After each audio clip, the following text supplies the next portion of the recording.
Okay, so now we're going to talk about events, and they work just like all the other events or the posts and the pages. They're very similar in the way that they operate. You just add a new event. You can either do that here from this page, you can do it from the side here, which I've actually already clicked, or you can do it from add new on the side. So there's three different ways here you can add. They all come to the same page. So here I'm just going to put in my sister's birthday actually. That's going to be our new event. So you just put that in the title just like you would a post or a blog or a page rather.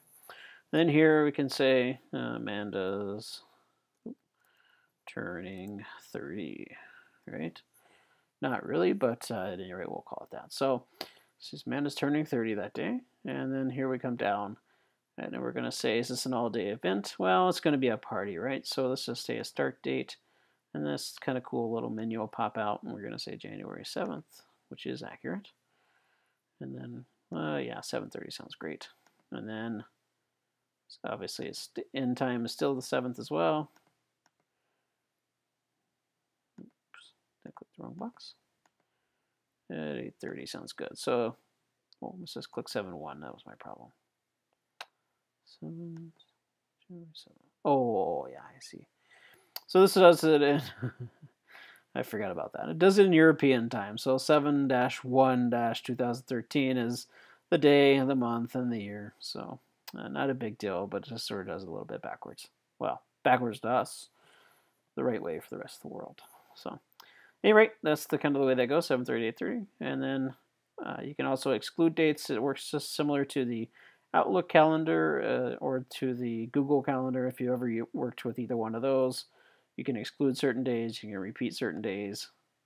It'll pop up another menu here where you can say, it happens weekly, Sunday, Monday, Tuesday, Wednesday, that sort of thing, or monthly, yearly, so on and so forth. You have a lot of options here, so don't be too afraid to do whatever you want to in there. So if, for example, you're in the monthly meetings you guys have, you can repeat those.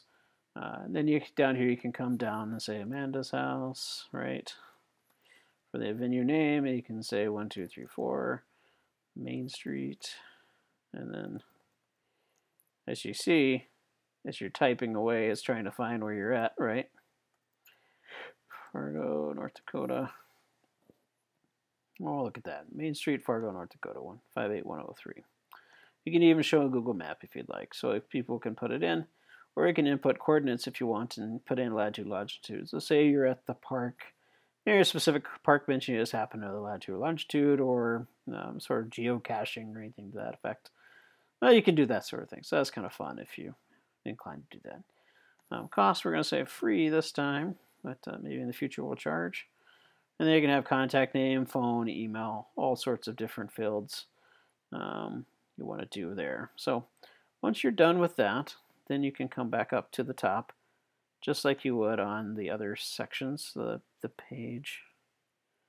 And I apologize for this moving slow. It moves a little slower when I'm recording, so hopefully when you're doing it in real time, it's fine. But you can save the draft if you're not ready to publish. You can preview it or you can publish. We're going to go ahead and publish this. And that's going to go out to the page. And let's see if I can. When we go out here, we're going to go to the events page.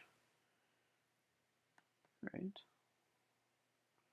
Once it populates, still thinking about it up here.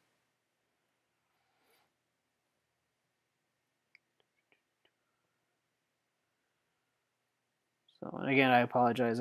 Part of this is the recording. It kind of slows things down a little bit, or a lot.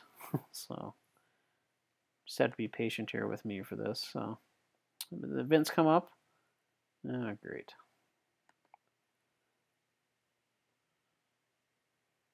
Bogging down the computer here. So